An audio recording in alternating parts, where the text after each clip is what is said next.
The mixed signals continue on when federal agents or maybe even the National Guard could arrive in Chicago. President Trump is standing by his threat to call up troops, though he insists he is not gearing up to go to war. The president faced backlash after this social media post yesterday, but today he downplayed the post, saying he wants to clean up the city.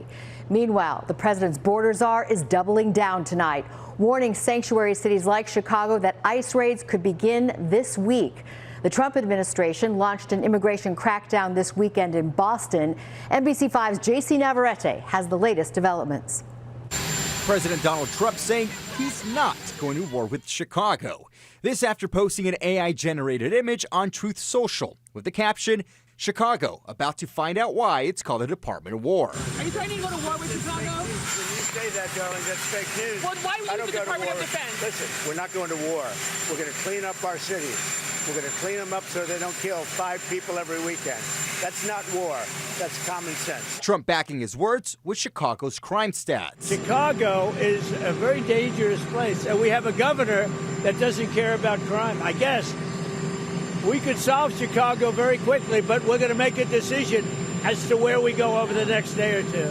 Illinois Senator Tammy Duckworth quick to fire back. I think he's renaming the Department of Defense the Department of War. And did he not just say that Chicago will find out what it means to be at war? I take what the President of the United States says very seriously. And if that's what he's declaring, then let me make it clear. It would be an illegal order. Duckworth says she and other lawmakers have been denied access to the Great Lakes Naval Base, and the Trump administration won't answer her request for comment. At the same time, Trump officials doubling down on immigration enforcement. We don't have that problem in Florida where every sheriff and chief works for us, right? Or Texas. So we got to send additional resources to the problem areas, which are sanctuary cities.